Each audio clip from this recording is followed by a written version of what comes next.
All right, we have nature set number 12. I felt like doing I don't know, a lighthouse scene. I wanted to see what it would look like on this kind of bluish purple foil. It's from the Recollections jewel toned multicolored pack of colored foil, and you can find that at Michael's. I looked to see if it was available elsewhere. I don't know if they have some kind of like exclusive with Michael's in terms of certain packs. I wouldn't be surprised, but I'm not sure. But that's where you can find it. All right, now I'm going to be using the Brilliance pigment ink. Okay, it's not just any brand of ink. Brilliance is very specific in terms of their ability to dry on non-porous surfaces, okay? So you might see it as like I don't know, it's not a great description, but I say it's kind of like the stays on, type of ink of the pigment ink world, okay? Now, yeah, like I said, that's not a great description of it. Because solvent inks work differently than pigment inks, yeah. But you might think of it that way, okay? Just in terms of the brand of it. The one thing I just don't know about pigment inks is I don't think, as far as I know, there's another brand of pigment ink like that. Now you can stamp in StazOn, okay? But you can't do what I'm doing here with StazOn. It just dries way too fast. I mean, if you can, it would really surprise me. StazOn does make a pigment ink, but I've tried this before, and it just, by the time I do that, it's dry on the paper, so I can't really move it around. So when I'm doing this with the Brilliance, a lot of what I'm doing is removing ink. So I'll do it like that, but then I'm also just kind of removing ink and kind of fine-tuning it a little bit. When you put it on here, it's pretty wet, but then you can it starts setting up a little bit, but then you can still manipulate it, and that's what I really love about this. I don't know, really about this entire process here. It's just, you get a malleable application of ink, and personally, I really need it, because I'm not that great about getting something, in one application. I find it's easier to kind of manipulate things. I like to lighten things up a little bit in some areas and darken some areas. In this case, if you're darkening with white, you're really just kind of removing some of it, okay? You can take and you can put texture on this, but I feel you really don't need to do that with when you're stamping your imagery over it. Okay, now what I'm doing is I'm doing a horizon line for my seaside cove here in this nature set, okay? And I'm leaving a lot of shoreline on here, like for some sand or something like that. I'll use a couple other images rather than just staying solely with the imagery from this set, but this is a good place to start. Okay, so I have that laid down, and I think I'll go in. I'll have some of these clouds in the background, but I think what I'll do is a pigment ink application of some cloud forms in here, in addition to that type of texture. We'll just try to make it as rich as possible with as simple techniques as we can do. Okay, that's my idea of a really fun time. Not that complicated types of processes, that yield, the results you're going after are bad, but I'm into simple little techniques here, cheap, very accessible types of applicators if possible, and you can't get that much cheaper and more accessible in a cloud template as something like this. Okay, so anyways, what you're going to do is you're going to kind of go and make your edge of your cloud like this, okay? That's what it looks like. But then what you do is you just kind of taper that down. So I go and I spread this down a ways like this to fill that cloud out. Okay, and I don't want to fill it out with just solid white, but see how that kind of tapers down like that? All right. And you just come back up here and you can add more as you see fit. You can do one that's much lighter, or it could be varied, okay? I find that's the best. Not to go for a completely uniform, smooth application, because in nature, in the sky, you have variation. Light hits clouds differently, okay? So let's take a look at this. I'll show you what I'm talking about here. Let's go with a little bit more cloud right in here, okay? You see that right there? See that variation? And how it looks different, okay? Our tendencies, a lot of times, are to make things completely uniform, okay? But I think the variation is the thing that really kind of brings our pieces to life. You get a lot of variation, and that leads to visual richness and variety, okay? The more range to your objects in terms of texture, value, intensity,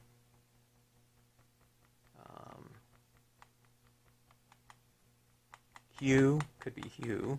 We're going monochromatic on this piece, but I don't know. It just all adds up to a much richer end result, potentially, okay?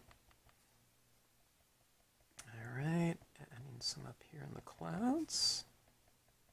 I'm going above the cloud now, too, just to kind of make them a little bit more wispy, okay? Ooh, there's a big blob, but just kind of blend it out like that. It's like a storm cloud right in that area, doesn't it? It looks like, doesn't it?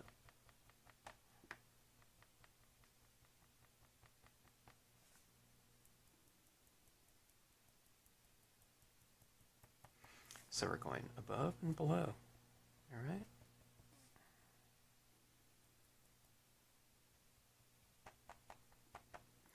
All right, now I'm going to stamp a lighthouse right around here, so I'm going to give a little bit of a kind of a white background in that area, especially just so we can see the silhouette of the lighthouse. A little to a lot more. All right.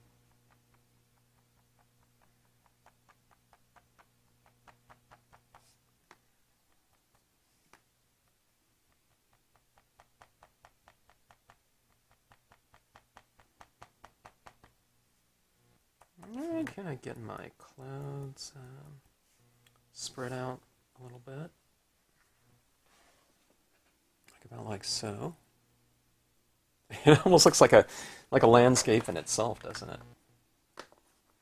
Okay, so anyways, what do we have? We have a piece of paper, and we got a bit of a paper towel. Kind of making a nice, kind of a foundation for our landscape here. All right, now I'm going to heat set this.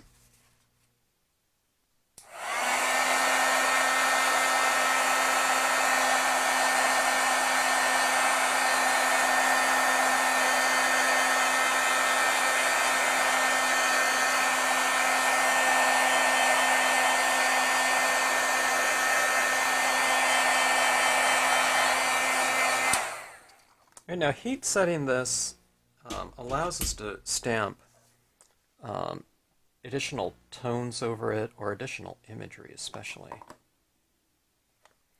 If you don't heat set it, you're going to be stamping a wet oil-based ink into a wet oil-based ink. Okay, so a lot of times if you try to do that, it just won't transfer over into there. So that's why we heat set. All right. Go with my very large acrylic block here, and this block I've dedicated fully to the use of large imagery and one whole sheet of tack and peel, but I don't need the tack and peel because I'm using the cling foam version of this set. So I need to put this plastic sheet that came with the tack and peel back on. Alright, and this is the way I usually start off. This scene will have different components, but I usually start off with the largest component, and then it's just easier to work the smaller ones around it. But I mean, if you know where things are going to go, you can stamp those other ones first. It's just easier for me just to start with the largest one. You know, it's just like placing things in a shopping bag, you know. If you don't have to worry about, you know, compression or something like that, you know, putting heavy things in with lighter things. And as far as space goes, you put in the larger things, and it's just easier to, you know, configure the smaller things around it. Okay, so this is a black brilliance ink as well that will dry on this foil. Okay, now I'm stamping this in black. If I didn't put this tone down on this dark paper, this black really wouldn't show up. Alright, I'm hoping that is inked up enough. A lot of times I re-ink my pad before stamping, but let's just go with this. Okay. I got my head right in everyone's way, I know, but I'm trying to line that up with the horizon line that I inked in there. If you don't get right on it, that's fine. Alright, now one of the things that I do too, I'm getting good pressure, but see, I'm going left, center, and right. Okay, that way I don't have to press, you know, for dear life, but I'm also standing up, you know, to give leverage. And I'm pressing on here, okay, and I'm not trying to rock it and squeeze on there, but I'm holding this down a little bit longer than I normally would with, you know, a standard cardstock or something of that sort, because you kind of have to let the ink transfer. Now this is a fast drying ink, it's not super fast drying or anything like that on foil, but you kind of have to allow the ink to transfer. So it starts setting up a little bit as you're holding this, okay? And you come right up, and you get a really good impression in there. See how beautiful that is? All right. We have that. Now let's see. I should have grabbed all my blocks. Here we go, my medium-sized block. I'll position my lighthouse in here now. Okay, I'm going to go with it right over here on the side.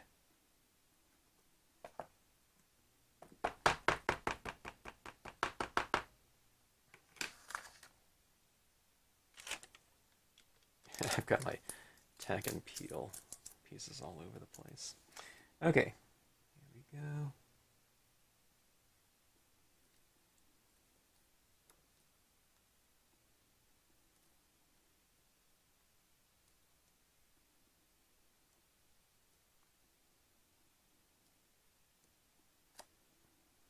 That looks beautiful. I don't know, I'm always surprised at how detailed, you know, an impression you can get with that thick black ink like that. Okay, now see that? The top of that lighthouse you can't see, but I'm going to put a light in that area and then have a beam coming out like that. Isn't this the perfect surface to use this on? Look how shimmery that is. Like that. I mean, we haven't even added in all the good stuff yet.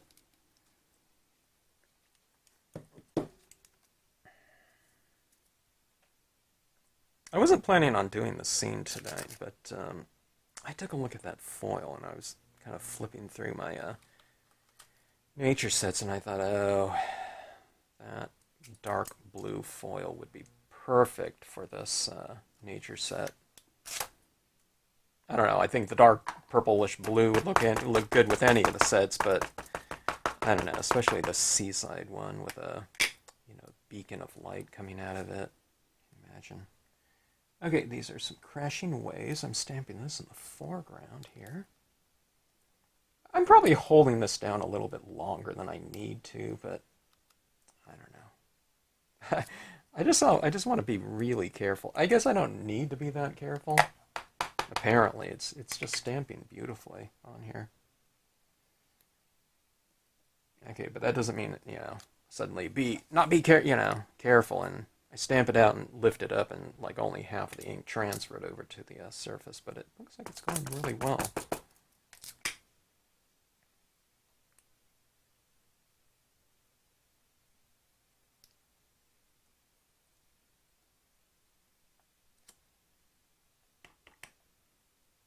these are like the crashing waves here in the foreground.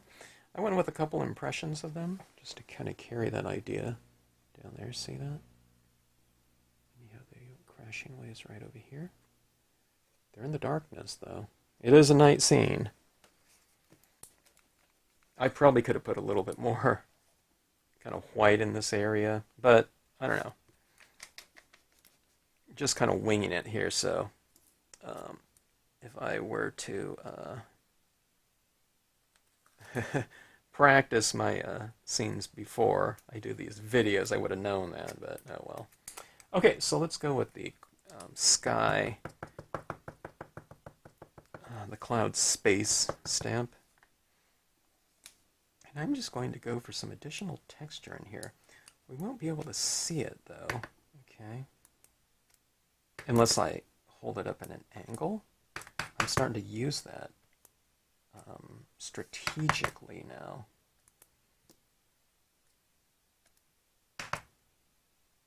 And now that I realize that happens. And what I mean by that is, it's black on dark, okay? So you can't see it at all, right, that cloud. Then you go like this. You get that texturing in there. Look how that texture goes. It just adds a layer of richness. See that cloud right there? So you go like that. You go like that.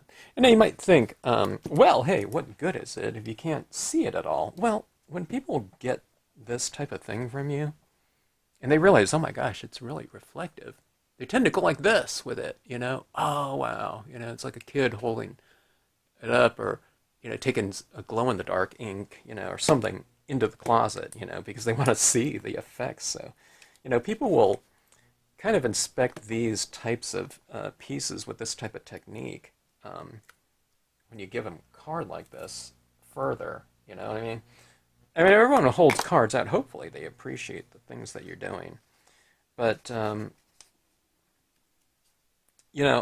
tend to do that. They tend to look at things closer, with the, kind of a different type of surface. A shaker card, they're going to shake it, With a mirrored kind of reflective card like this, they're going to reflect light into it, because it looks so different.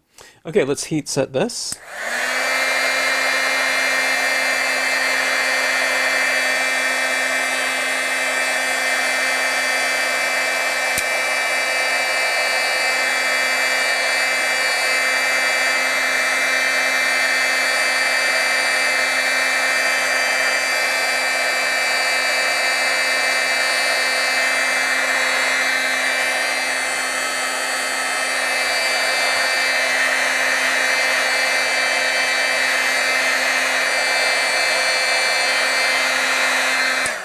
It's very easy to tell when black pigment ink dries, or the Brilliance one dries, because it looks very, very different than when it was wet, okay?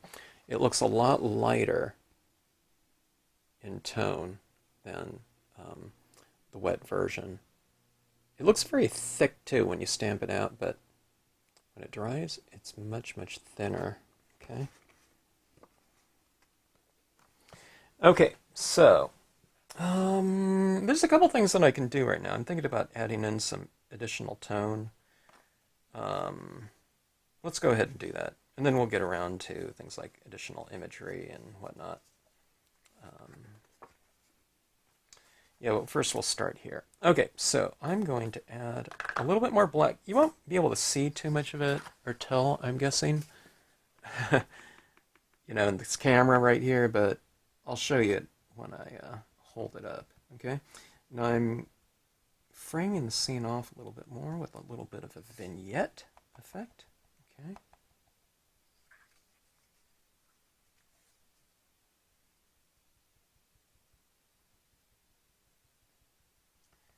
call this tipping the edges. It's really even hard for me to see. I'm just kind of imagining where it's going. I don't even know how smoothly it is being applied.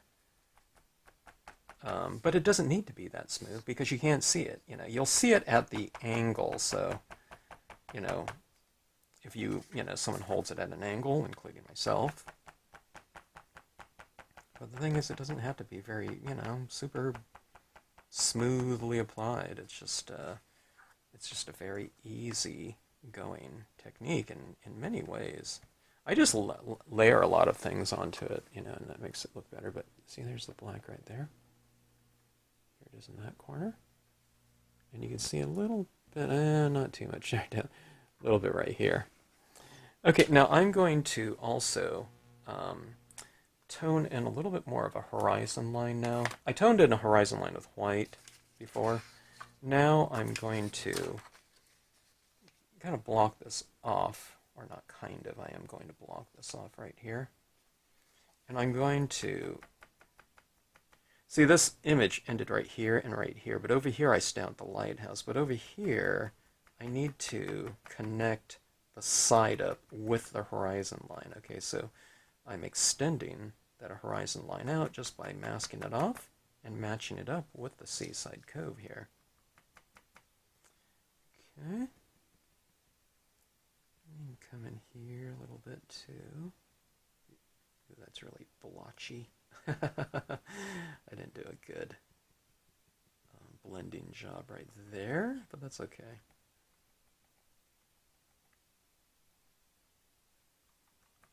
All right. See, this is what I was talking about right here. I didn't do a great job blending that over, but when you hold it up, it really doesn't matter. Kind of. It matters a little bit, but I don't know. I don't really see it being that apparent. Okay, now I wanted to add in a couple other things here. Let's introduce some other additional images. I'm looking for my smaller blocks. Where did they go? Oh boy, I really need to tidy up my work area here. Here's the little paper for it. Oh, let's just use a larger block. This is not ideal here, but okay, these are some rocks here, okay? And I'm just going to stamp those in black. I'll do multiple impressions with one inking, okay? So let's add that down here at the base, okay? Look at that moonlight effect, huh? Down here. And another impression. Third impression. See how light it is? Maybe re-ink it again. Go for a darker impression over here.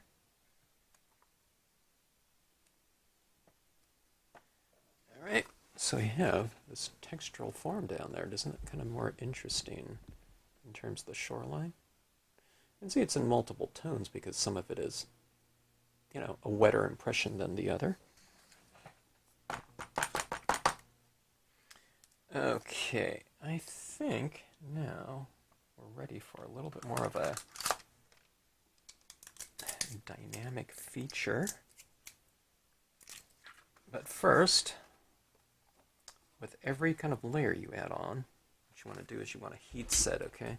So if you're going to go over certain areas with another medium or the same one, but just another layer of it, heat set.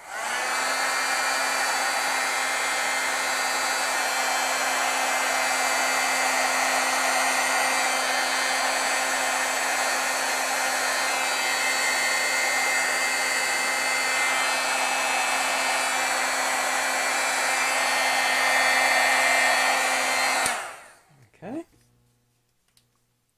Now, let's go with my paint pen here. Okay. And let's define some areas around our lighthouse, okay?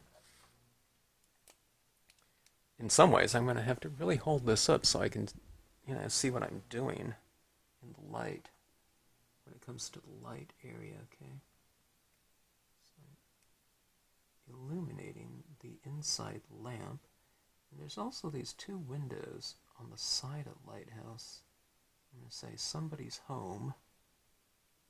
So I'm going to illuminate those windows right there. Look at that now. Isn't that fun? I mean, even just with that. By the way, there's this big scratch on my foil. That was there before I started. That type of thing doesn't bother me. But it is standing out a little bit now. Okay, so... okay, I better heat set. I'm going to have the light coming out from that lamp over this way.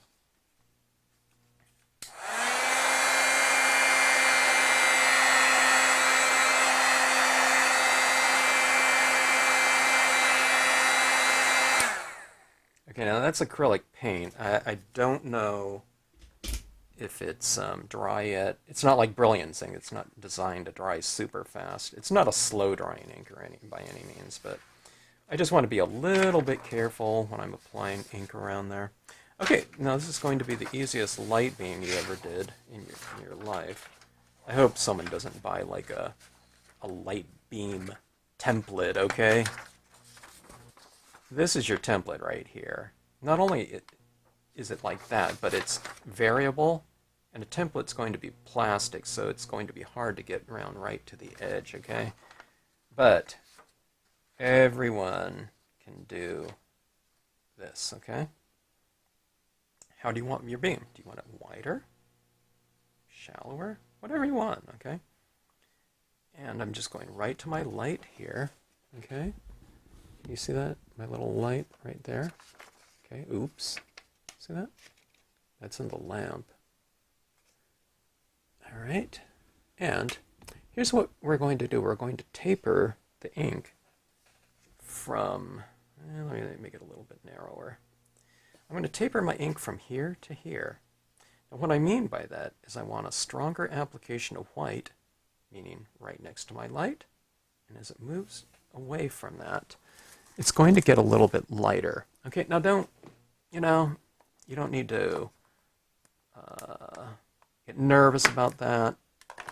It's just going to be a general thing. If things vary and it's not super smooth, that's fine, because it's like the light is traveling through a lot of different cloud structures, okay? So not everything is going to be, perfectly uniform, okay? So this right here, so I start tapping this down in this area, and I'm applying more here, and then I start moving it out, okay? I don't move it out like in a regular increment, like here, here, here, here, okay? I'm just kind of going back and forth in here a little bit. See, I'm going back in. When I re-ink over here, I'm kind of tapping it in that area, because at its wettest point, it's going to leave its strongest application, right? So, just kind of come in here. And you can, like I said, you can make it stronger in some areas. Let's say, right through here, it's moving through a lot more clouds. So let's make the beam kind of stronger right here. When I talked about that tapering, that's just kind of in general. Okay, you come out here. Maybe the beam is weakening a little bit. It's getting broken up in all that atmosphere. All that moisture in the air, the mist.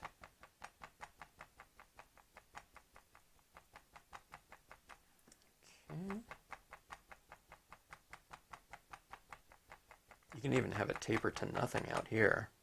Okay.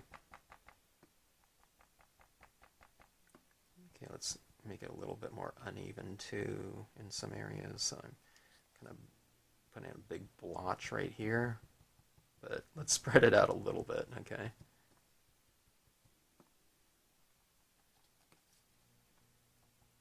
See, I'm kind of making it a little bit heavier here and there. I'm taking you guys off the hook of having to go real smooth,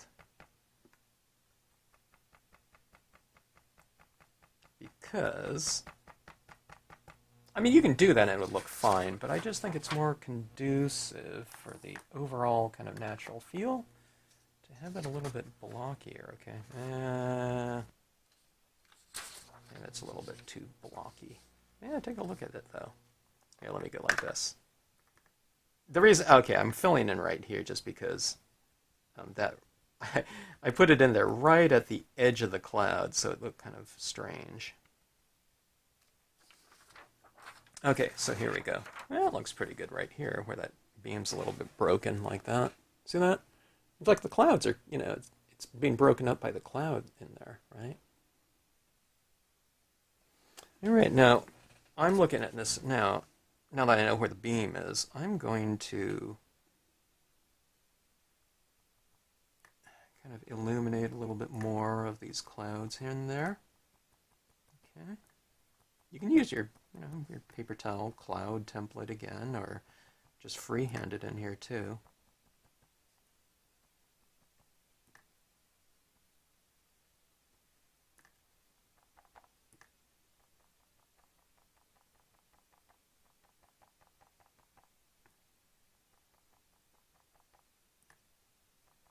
Okay, now I'm putting a little bit more kind of lighting right in here around that beam, because that's where the illumination is, down here in the water, so it looks like more of like a, where the water's reflecting light. I'm putting more light up into that area,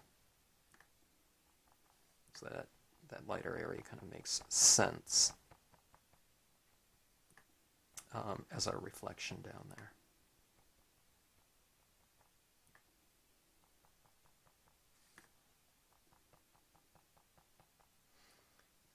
All right, so that is our beam. Okay. Let's see. I'm going to come down here in my rocks, and I'm going to add a little bit more kind of illumination down here. Maybe this is the wrong applicator to do that with. Maybe I need something a little bit smaller, but let's give this a try first. I'm putting this right around my rocks, right around these crashing waves. Yeah, it looks pretty good. I'm trying to illuminate them.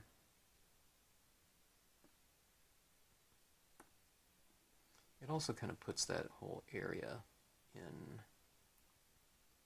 it wakes it up. It kind of puts it in this, this sea mist or whatever, that's catching the light.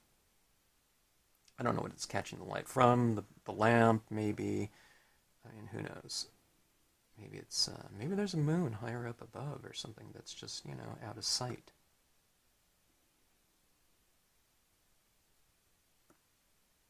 Okay, so let's kind of bring this area to life, making it a little bit light. Let's make it a little bit lighter behind the lighthouse too. When you make something lighter in your scene, what you're doing is you're making all the darkers proportionately darker by contrast, okay? Make something light. Extend the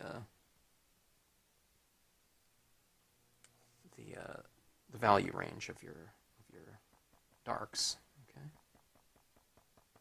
All right, I'm going to mask off that scratch a little bit. I'm going to decrease the contrast behind that scratch right in here. Okay. And see how I illuminated that area right there. Let's do the same thing in some other areas, like right around the shoreline maybe, where the crashing waves are, or kind of over here. This area right down here is kind of, a little bit lacking in some tone.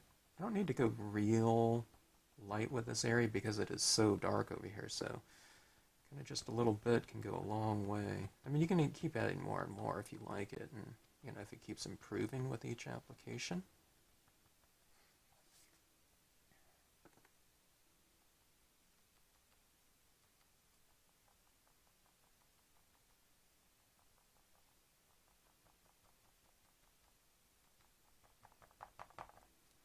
Okay.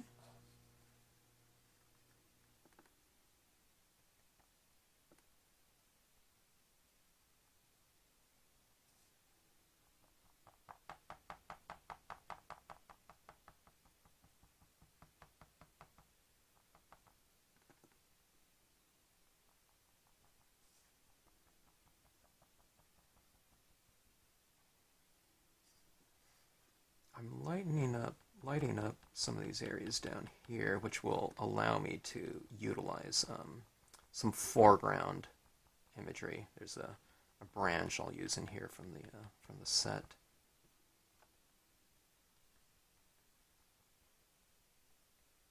Sometimes I apply too much, but I'll use a little bit of a wiping motion and it'll remove some of it. Or you can remove all of it if you want to. Okay, so that's what that looks like. All right.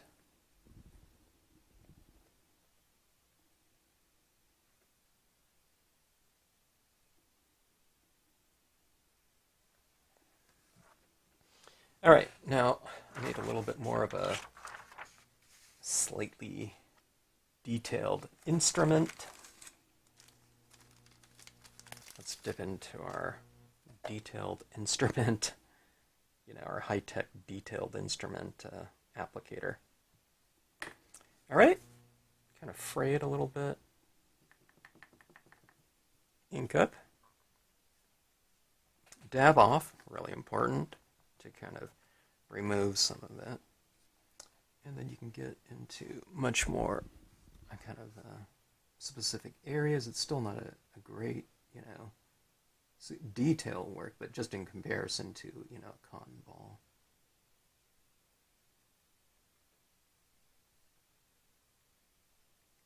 And kind of blot off a little bit.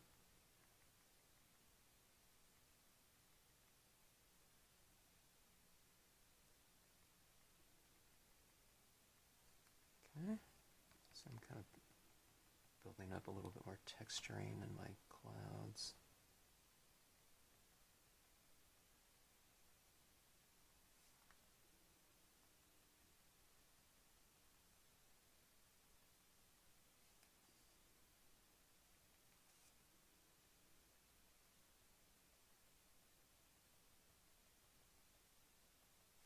Okay, even around the lighthouse.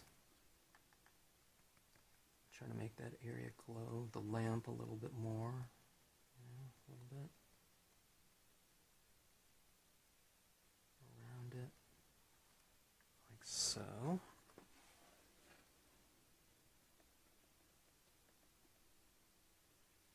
This foil can really make it almost feels like you're doing kind of a painting or something like that on it. In some ways. Oh, let me use a little bit more of this white. Let's get into some of this little spindrift area. Yeah, that's really dry.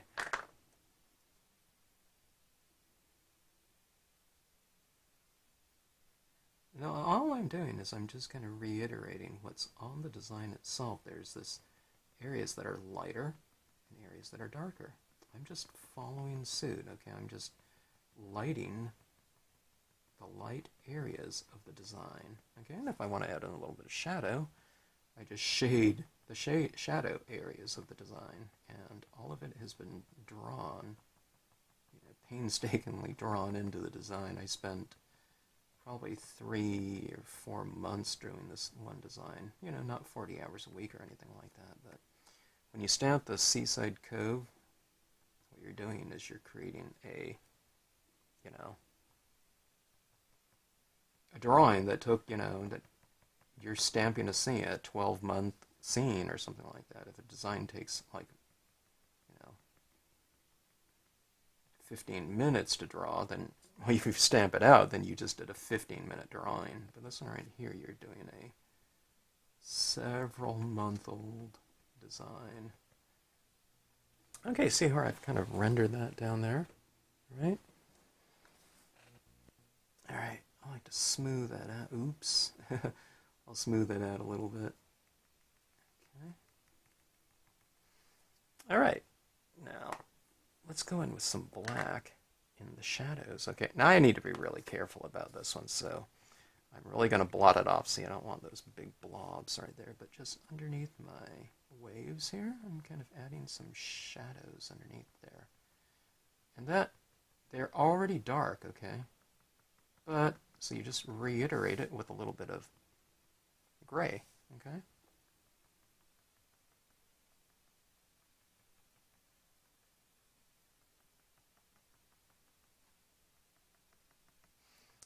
right.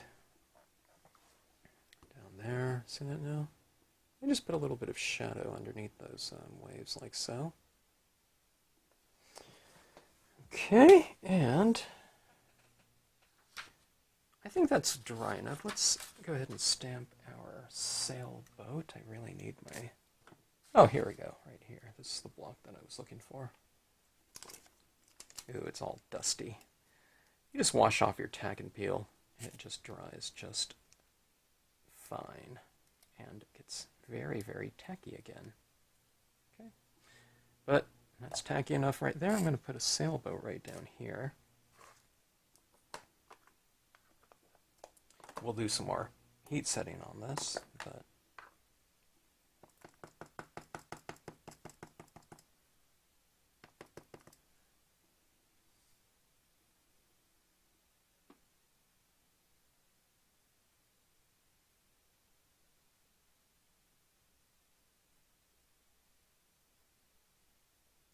allowing the ink to transfer.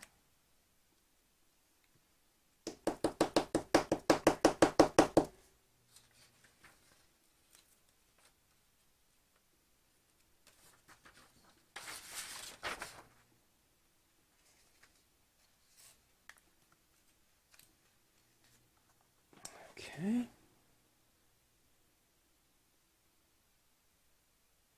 There's a certain spirit to these foil pieces, wouldn't you say? You just can't get it in paper, you know? Now, you can get other types of, things in paper that you can't get on foil, too. Mainly hue, you can, stamp whatever colors you want, introduce whatever colors you want. I can't, put yellow in this or something like that. Okay, here's this branch. I'm going to put some branches on the shoreline.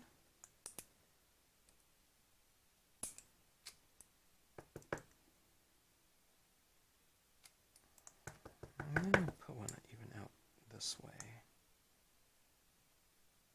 And just kind of frame the scene off.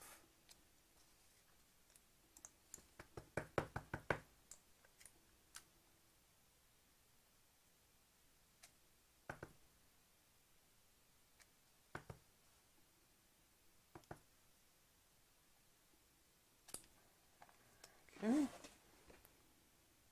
So it's right here.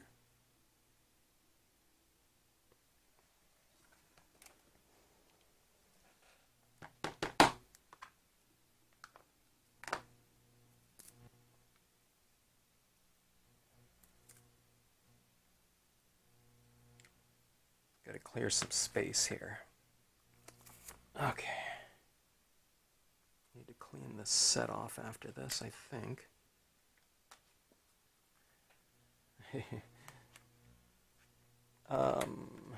Let's go ahead and hit our stamp our gulls in here too. No, they wouldn't be flying at night, but kind of makes it a little bit more ethereal. Having these birds in there, I feel. Kind of adds to the spirit of it, Things we do don't have to be literal. They could be representational. You could stamp it just to, have this kind of evocative visual in there. We don't have to be kind of bound by, kind of reality.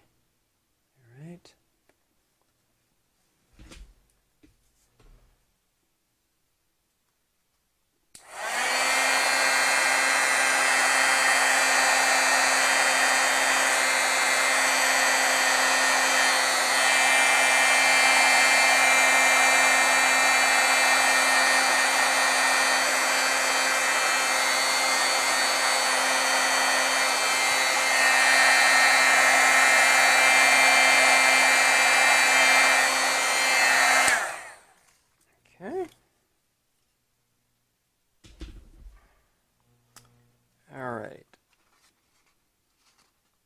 Now I have some space in here. We're going to be adding in some other things in here, and I'm kind of debating on whether or not I want to stamp like a quote directly onto the card, as opposed to having it on a separate thing. I'm kind of leaning towards putting it directly on the card.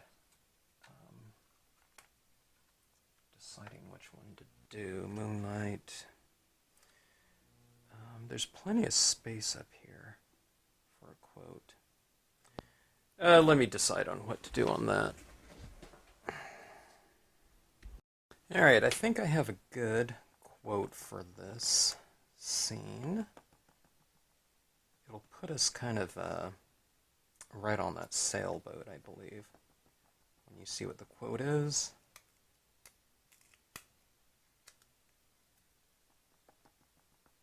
Always got to get as even a coating of ink as possible, you know, when it comes to quotes or word stamps.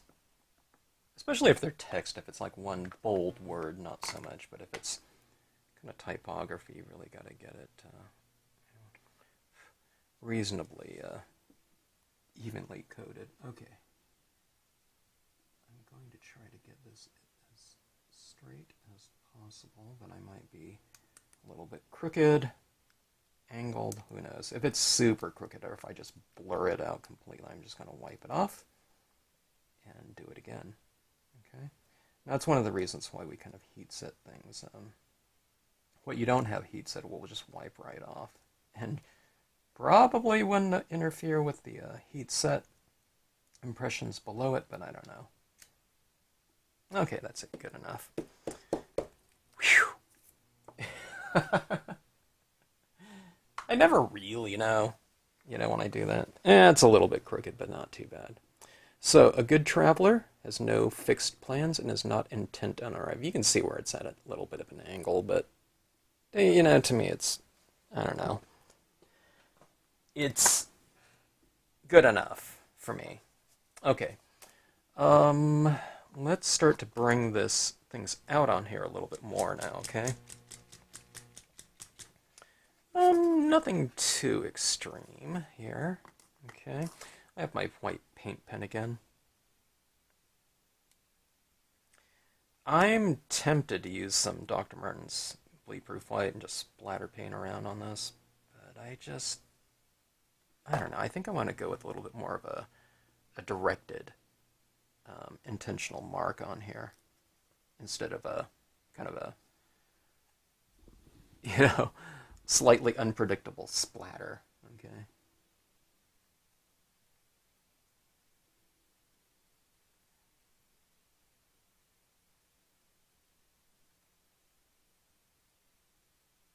So kind of adding some very crisp little splashes down here. Kind of clustering them a little bit.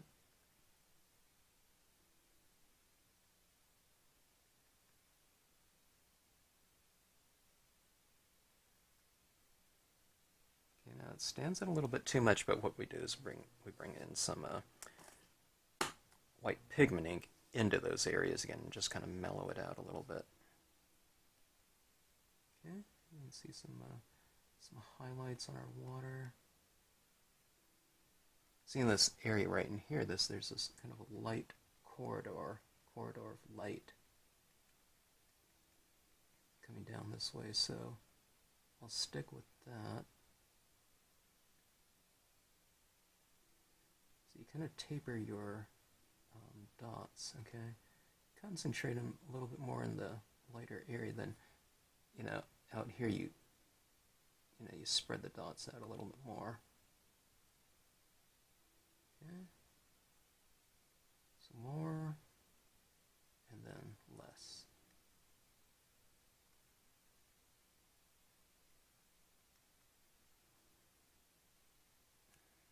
Okay, put some down here in the sand, about like so. Okay, see how that's doing? It's like little diamonds on the surface, isn't it?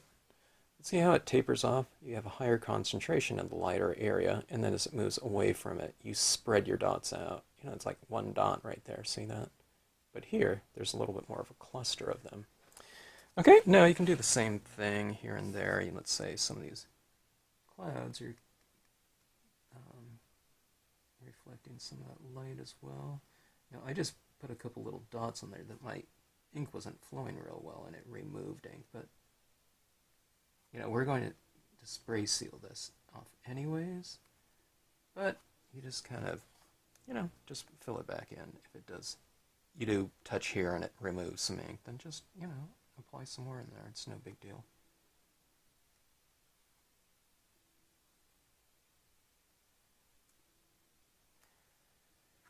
Okay.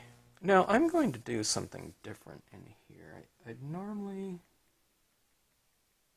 Okay, as I was just explaining, I'd say I was going to just add some crystals up here for my stars.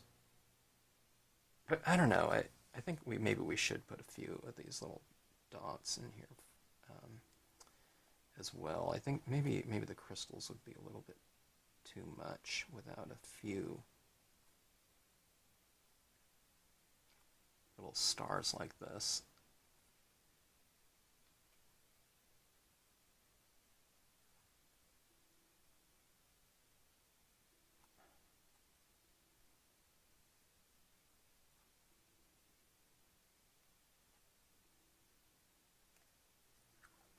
Okay, so these stars up there.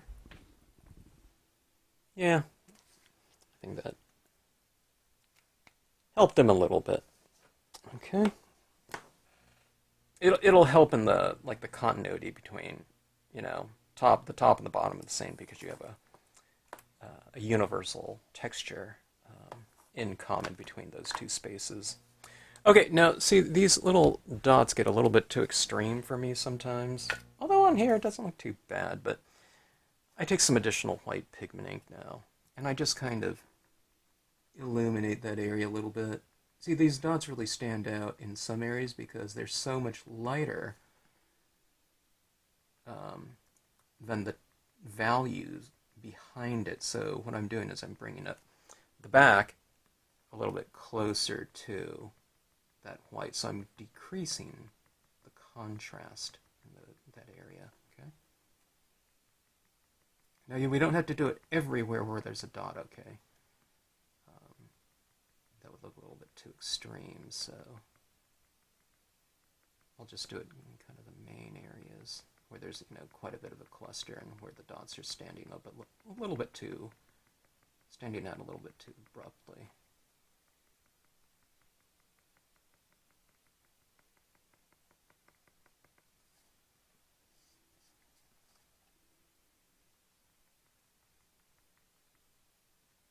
So you have to remove ink too sometimes. I just tap it with my finger and it, comes off.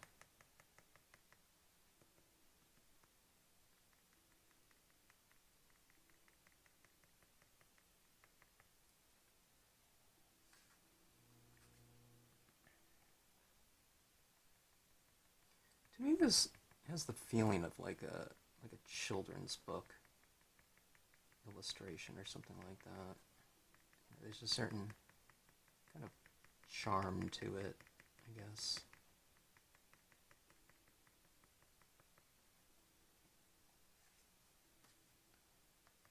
Like I said, I'm not necessarily going for realism. I'm just trying to make an interesting visual.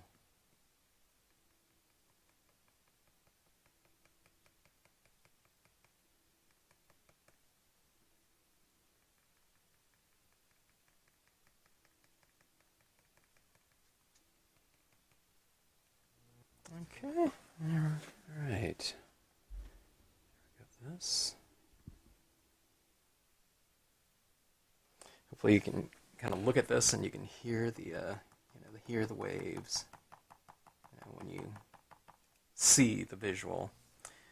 Okay, let's see. Let's make a couple of these little stars glow, and maybe that's where I'll place some crystals. I'll place the crystals on a couple of these stars that are glowing a little bit more.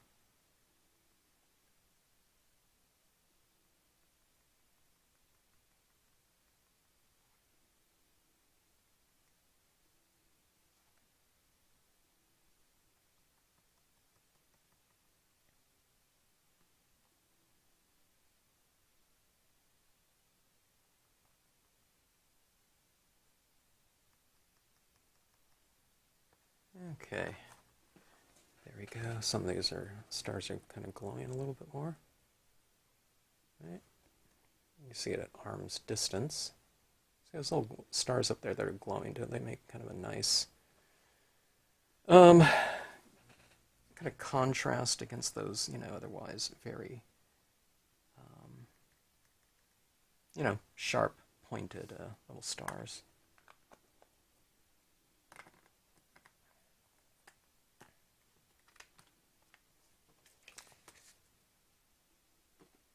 Crystals and my jewel picker. I can't remember if it was called a gem picker or a jewel picker. It says right on there, jewel picker. I guess I'm not very observant. Okay, getting some glue out here.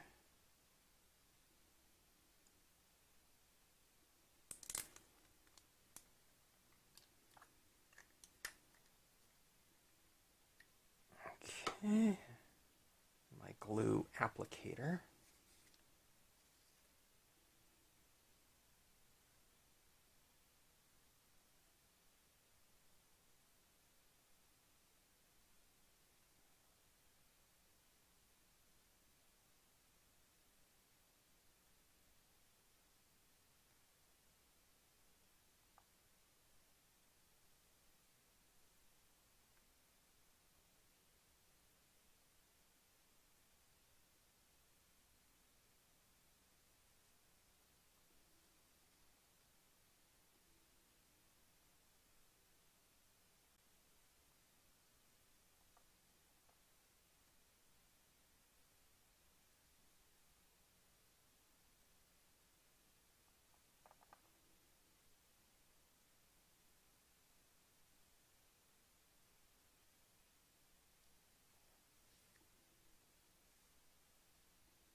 I'm thinking about putting a North Star in here, but I was thinking,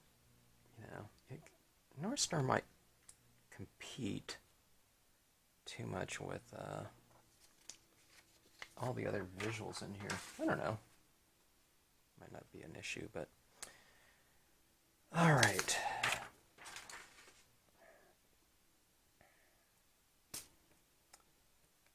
Oh, this is pretty loud. I won't go with the absolute smallest. All right, I need to wash this side off of my jewel picker. It's all, I don't know, it has like finger oils and everything all over it. I've needed to change it for a while. Or clean it.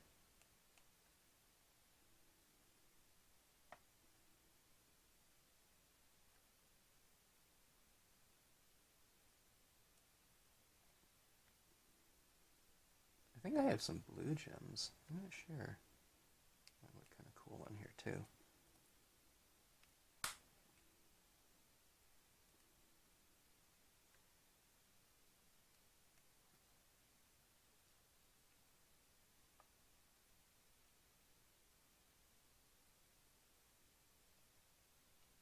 Turn over.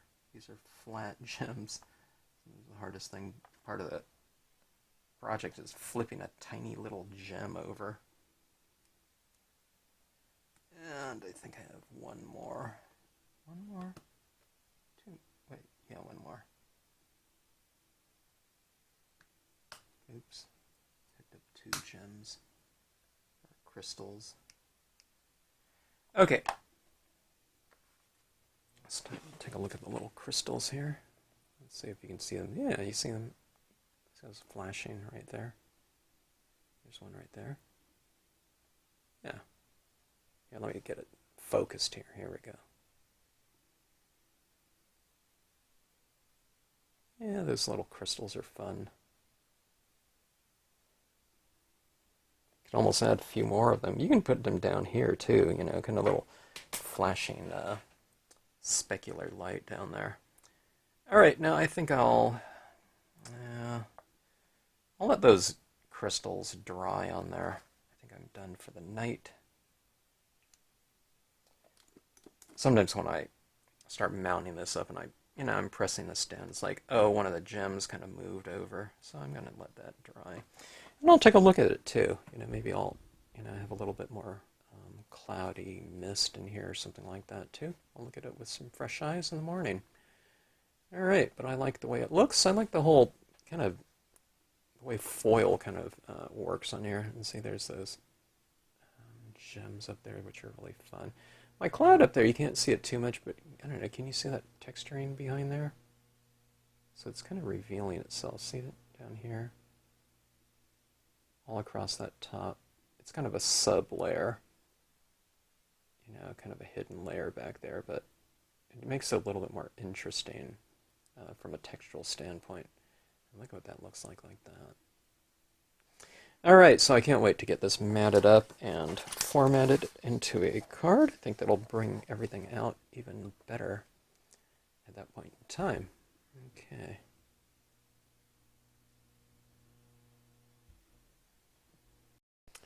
All right, let's take a look at this finished piece here. I didn't wait till the morning. I don't know. I had to finish it off, so I just let it sit here for about a half an hour. I feel that the inks look, I don't know, they look the same to me. I thought sometimes the white pigment ink sometimes dries quite a bit darker, but I think we've layered it enough to where it's really quite built up on the surface as far as where the lightest of areas are. But I was just looking at this and trying to decide if there was any fine-tuning needed, and I think it's done for the most part. I think we've created enough of a statement here. Here's these little glows in here, allowing us to see the branches right in here. Pretty good. And over here, the same thing. I think we have enough contrast in here. And I think we have enough light. I think those clouds in the background look pretty good. And I like this kind of broken line here too, where it's kind of going through some mist and fog. And down here, I think we have enough of a light area, for the reflective light on the water on the surface right here. And down here, there's a pretty decent glow working here. But as far as the foil aspect of it goes, I think that looks pretty good, and I think we have a pretty good effect up here. Yeah, we have some of those cloud formations in the background. They're very minimal. There wasn't a big area for them, and then I've come in here and I've colored in this whole kind of vignette around the area. So, that could have been used on there or not. Doesn't really matter, I don't think, but I think this is a pretty good look on this paper. There we have it in what looks like just a navy blue, dark blue, kind of glossy cardstock, but then you get that aspect of the foils really kind of reflecting that light, which is a really cool effect. And this is what it would look like close up. There's our little stars kind of coming to life like that. Should anyone investigate further from arm's distance, but even at arm's distance, you see those little crystals in there doing their work. But all those little things like that are really fun. But as far as, there was a lot of layering that I did on here, but as far as kind of a technique and whatnot, this is all really quite minimal when we're talking about two different colors of ink only on here for both the toning and the impressions. So you use black and white Brilliance ink to do all this. And, we did use the white paint pen, which pushed things a little bit further. You can see the little details like that. If I didn't have these little crisp details up here, what we'd have is an overall kind of softer feeling piece without that kind of top end of the, crisp, light value range. And I think that kind of brings everything to life, and it balances off all the kind of, softer areas in there. All right, so anyways, another fun with foil scene. I hope you enjoyed it. Thanks as always for tuning into the channel. And if you've made it this far in the video, thanks so much for sticking with me and my ultra boring deliveries as far as the presentation of these videos go. Okay, if you have any questions, drop me a note in the comment section, or if you have any comments, please leave a comment in the comment section. Always love hearing from you. Okay, until the next scene.